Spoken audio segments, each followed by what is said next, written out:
Hello दोस्तों, आज हम लोग बात करेंगे कि 10वीं के बाद में कैरियर को आगे बढ़ाने के लिए आखिर कौन से विषय का चयन किया जाए जो हमें हमारे भविष्य में आगे सफल होने में सहायक हो। इसके लिए आपको पहले पता होना चाहिए कि आपका रुचि क्या है, आपका स्वभाव क्या है और आप अपने लक्ष्य को लेकर के कितने संजीदे हैं, आपकी संजीदगी कैसी है।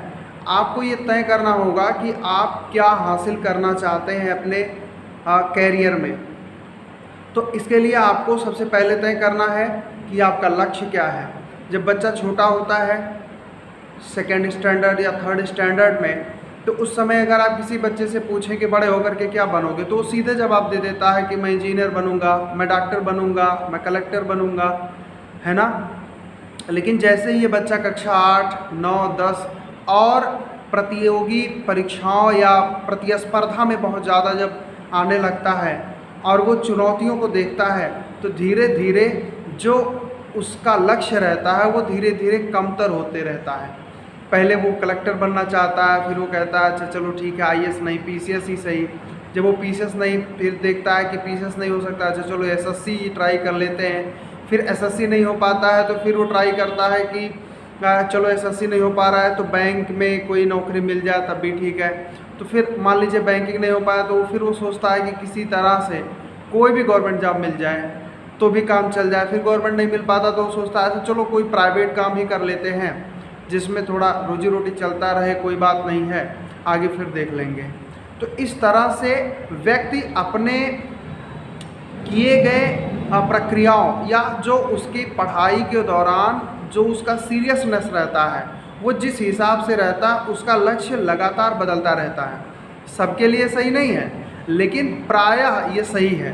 कुछ बच्चे ऐसे होते हैं जो पहले से ही वो अपने लक्ष्य को लेकर के पूरी तरह से तैयार रहते हैं। उन्हें पता रहता है कि मुझे क्या करना है, मैं किस लिए हूँ और मेरा स्वभाव क्या है, मेरी रुचि क्या है, और वो उसी हिसाब से अपना कैरियर बनाते हैं और उससे ज़रा भी समझौता नहीं करते। वो अपने पढ़ाई को, अपने कैरियर को उसी दिशा में ले जाते हैं जिधर उनका लक्ष्य होता है। लेकिन ऐसे बच्चों की संख्या बहुत कम होती है ना। तो हमें सबको लेके चलना है। तो ऐसे कैरियर का हम लोग बात करेंगे जिसमें प्रायः हमें सफल होने के चांसेस ज़्यादा हों। ठीक है। अब आप देखिए तो बच्चे कई तरह के हैं। जैसे कुछ बच्चे ऐसे होते हैं कि जो पहले से ही अपना लक्ष्य बनाए हुए हैं और उसको लेकर के बिल्कुल तैयार बैठे हुए हैं, वो अलग कैटेगरी के हो गए। कुछ ऐसे बच्चे होते हैं कि जो बस खाली इसलिए कि हमारा दोस्त ये कर रहा है तो चलो हम भी कर लेते हैं, तो वो एक सेकंड कैटेगरी हो गई। तीसरी कैटेगरी एक ऐसी होती है कि जिसमें बच्चों का कोई हाथ नहीं रहता, अभिभावक जो कहेंगे बच्चा वही करेगा।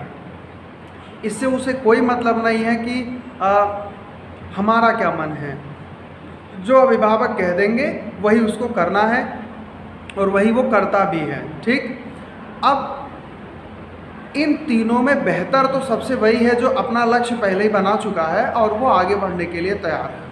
लेकिन बाकी जो दो कैटेगरी है उन लोगों को थोड़ा सावधान रहना चाहिए।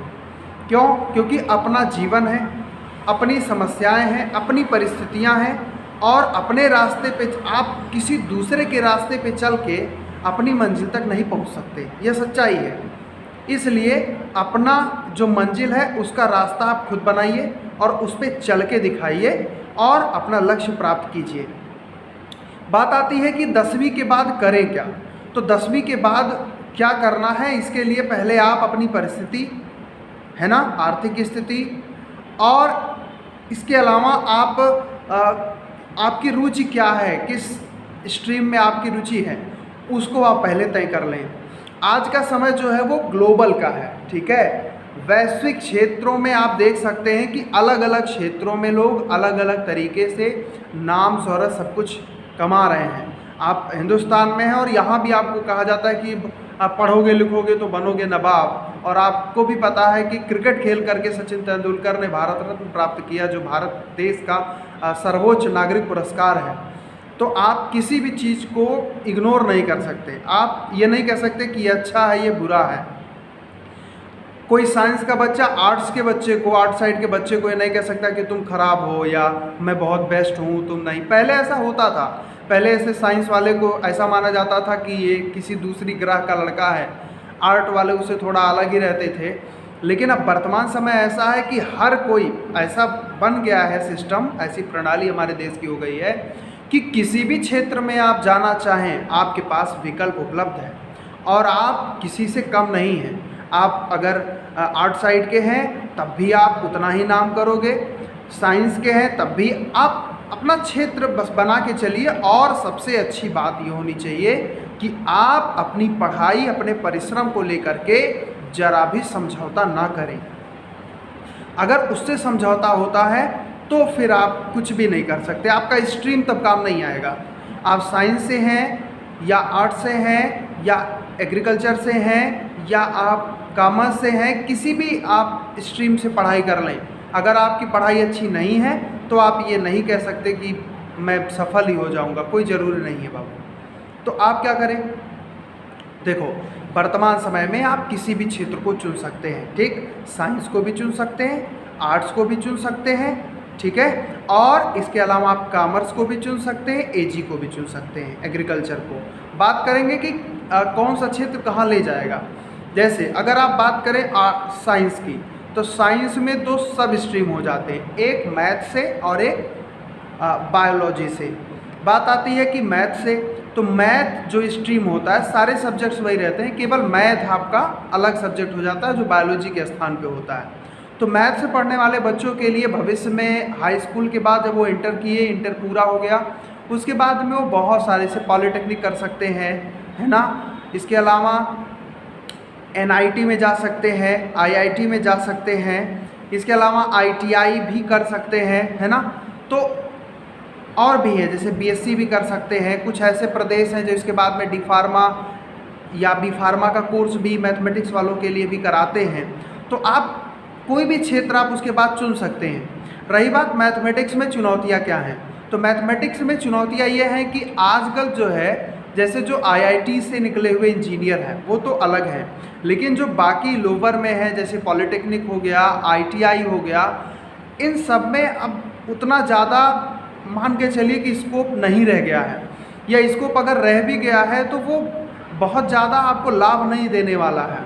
अच्छा लाभ अगर लेना चाहते हैं तो मैथ स्ट्रीम के बच्चों के लिए अच्छा ये होता है कि वो इंटरमीडिएट करने के बाद में वो तुरंत वनडे एग्ज़ाम की तैयारी करें। बहुत सारी ऐसी सरकारी नौकरियां होती हैं वनडे, उसमें मैथमेटिक्स SSC का है, या इस तरह के जो एग्ज़ाम्स होते हैं वनडे एग्ज़ाम, या मान लीजिए कि लेखपाल का वैकेंसी आता है, इसके अलावा रेलवेज़ में वैकेंसियाँ आती हैं, तो उस समय मैथमेटिक्स के बच्चों के लिए थोड़ा सा ज़्यादा मतलब चांस रहता है। अगर वो उस पर फोकस करें तो वो जल्दी सफल हो सकते हैं।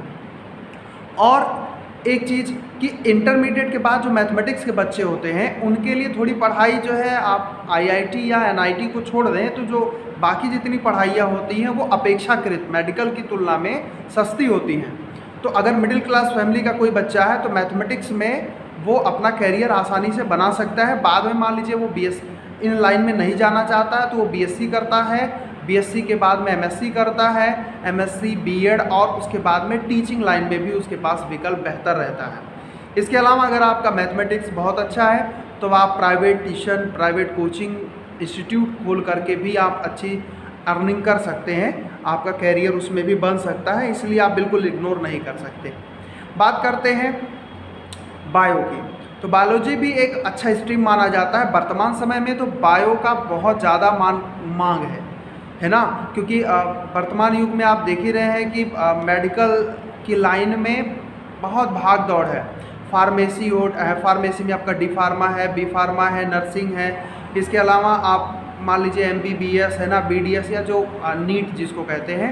अगर आप बायो से अच्छी पढ़ाई करते हैं, बायो, फिजिक्स और केमिस्ट्री आपका बहुत स्ट्रांग है, तो आप नीट में भी जा सकते हैं और नीट को क्वालिफाई करके आप डॉक्टरी की पढ़ाई करके उसे कंप्लीट करके एक आप अच्छे डॉक्टर बन के आप अच्छा कैरियर बना सकते हैं, उसमें भी अपॉर्चुनिटी ज़्यादा है। बस हाँ ये है कि बायो में जो पढ़ाई होती है बाद की, इंटरमीडिएट के बाद की, वो थोड़ी सी महंगी होती है, इसे कोई इनकार नहीं कर सकता है कि बायो की पढ़ाई थोड़ी सी महंगी है, ठीक है। बाकी तो ठीक है, उसमें भी आप कैरियर बना सकते हैं और अच्छा भी है बायो, है ना।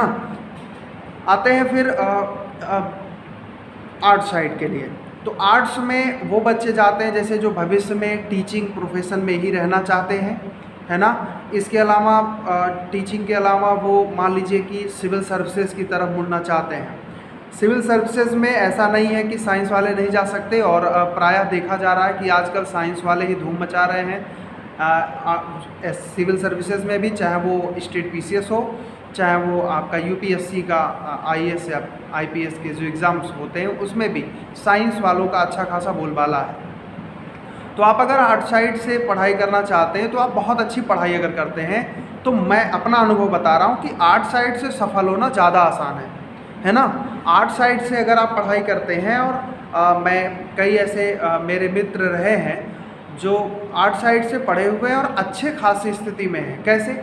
जैसे आर्ट साइड से आपने अगर भाषा से पढ़ाई की है ना, संस्कृत, हिंदी, अंग्रेजी, तो इन सब का बहुत मांग रहता है। टीजीटी, पीजीटी, टीचिंग प्रोफेशन में बहुत ज़्यादा मांग है, और इसमें सफल होने के चांसेस भी बहुत ज़्यादा होते हैं अगर आपकी अच्छी पढ़ाई, अच्छी पकड़ है। जितना साइंस वाला पूरा मेहनत करता है, उसका अगर उतना मेहनत कोई बच्चा कर देता है आर्ट साइड में, तो बहुत आसानी से वो जॉब बना सकता है और अच्छा कैरियर, गवर्नमेंट जॉब बना सकता है, और उसका अच्छा कैरियर है।